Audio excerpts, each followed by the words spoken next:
There's been a few times over the years that I've reviewed games that I never thought would come to VR, and today's no exception, and that is Vampire Survivors, which is one of those games that I think I've played on Steam Deck, Nintendo Switch, my mobile phone. I think everyone owns Vampire Survivors. I think the game's so cheap. In fact, when it launched, a lot of people would buy a copy and then buy a copy to pass on to someone else who bought a Steam Deck when it first launched. So let's assume for this review, just for 1 minute, that you don't know what sort of game Vampire Survivors is. When this game first launched, there was kind of nothing else like it. For me anyway, and for a lot of people clearly, because the game was massively popular.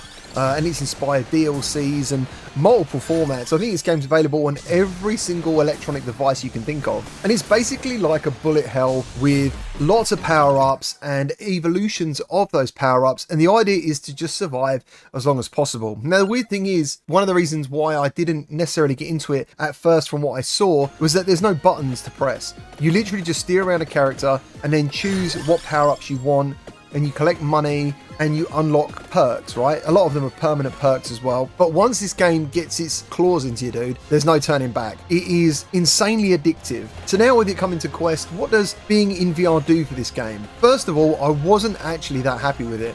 When I first got into it, I loved seeing the environments and stuff. They look really cool, and every level you play has a VR environment, so that's pretty cool. But then you play on like a tilted board, right?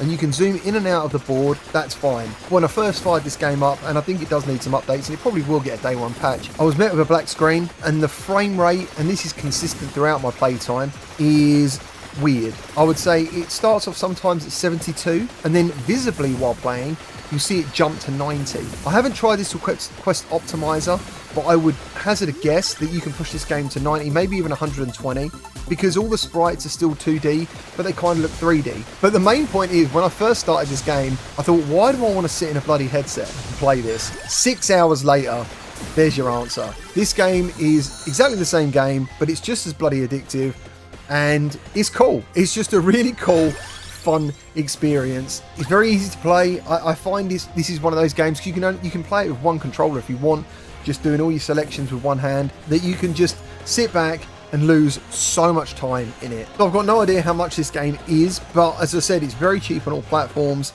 and it's just a fantastically addictive game. Now, a good thing to note is that this isn't really a lazy port either. I do wish they would have done more. When you hear about Vampire Survivors being in VR, you kind of imagine it being in first person and stuff, but to be fair, it would be a completely different game if that happened. But all the effects, like for example the garlic, which is like a big force field that goes around the player, that's actually in like a 3D sprite now. So it's not like a flat screen VR mod. This is actually, a lot of stuff has been brought into VR and looks like it's in VR, so that's pretty cool. But overall, yeah, it definitely gets a thumbs up from me. I've no idea how much it is. Hopefully I'll have an affiliate link for you guys. You can use code GTVR to get 10% off all your Quest games. Sometimes it works, sometimes it doesn't. I'm trying to find out why. But overall, as I said, 6 hours in, I'm absolutely loving it. It's one of those games that you just lose yourself in it. It's super addictive if you haven't ever played it before, and I think it is actually one of those games that people should buy on Quest. I didn't think I was going to say that, honestly. When I first played it for the first 5 minutes, I thought, why am I playing this in VR when I can just sit around on my phone and play it again? But I think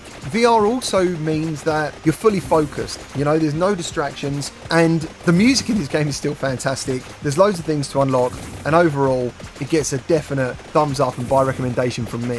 I hope this video is helpful. I know it's really short, but there's not really much to say about this game apart from it's a roguelike, it's a bullet hell, and it's heavily addictive.